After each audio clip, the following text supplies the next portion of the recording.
Hey friends, welcome to the channel. Today I'm going to share with you what my rising 7th grader will be doing for the 2026-2027 homeschool year.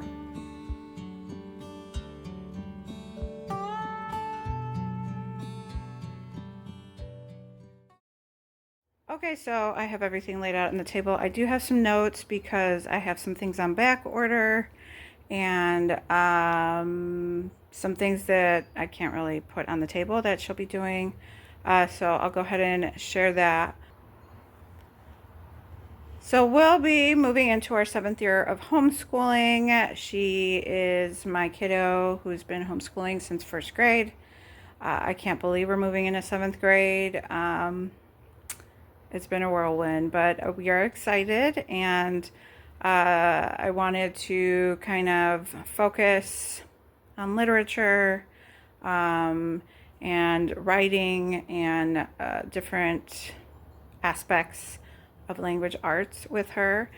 Both my children will be going into their own sciences this upcoming year. So she has her own science, and then my rising 4th grader also will. So if you do have a rising 4th grader, that video will be coming out soon.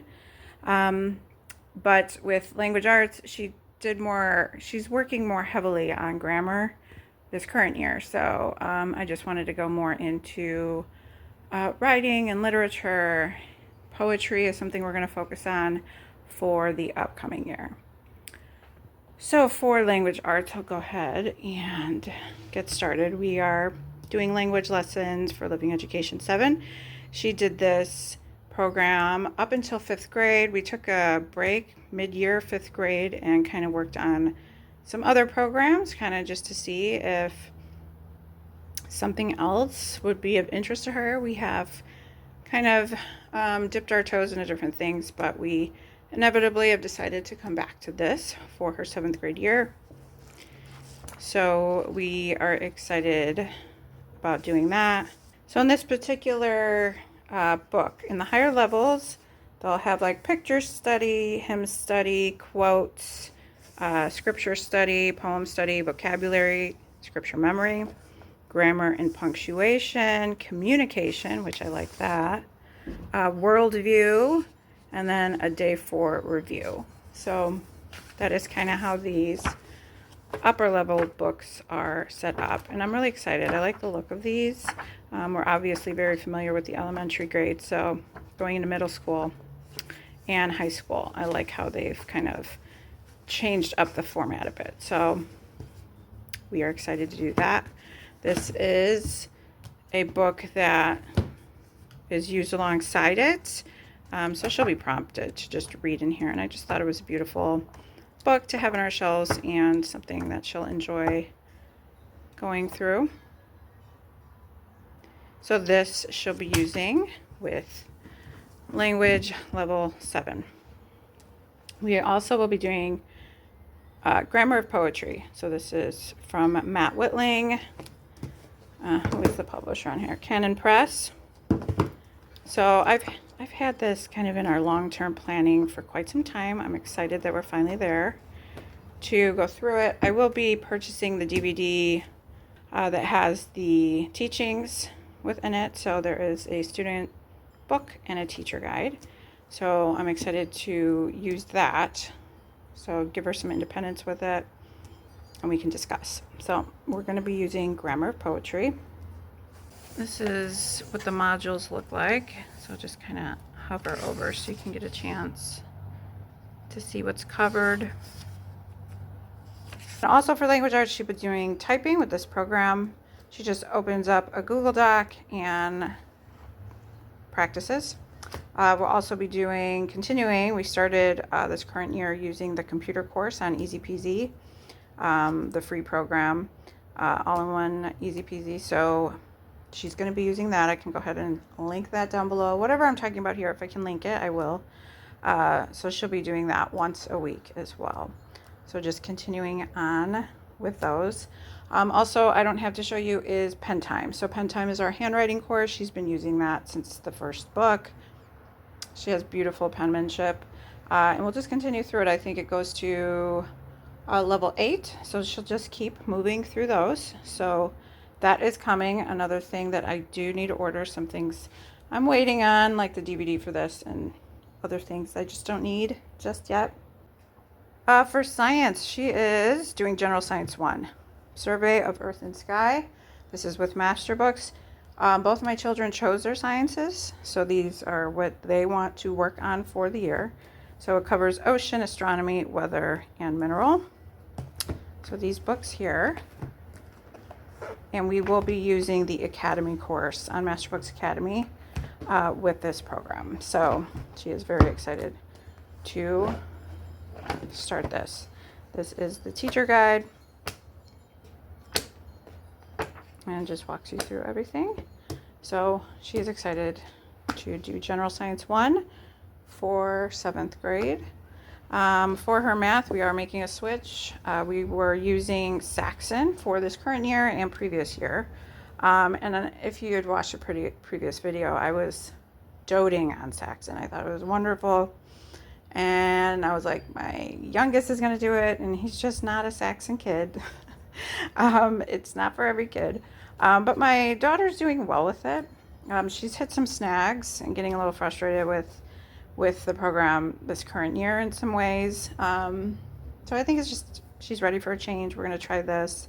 We are going to use the Academy course that goes along with it. I'm excited to kind of delve more into what the Academy course has to offer, but I can link that as well if you are interested in this particular program. But it does teach the why behind math, which is a perspective I would have appreciated growing up. I think it would have given a little more depth into why we're even learning math versus just going through the motions. So I'm excited for this course for her. She's excited too. She keeps thumbing through the books, and I think it'll just be a welcomed change. So we're gonna work on this for math. So for history, she's going to be reading A Single Shard, Catherine Called Birdie, and The Shakespeare Stealer.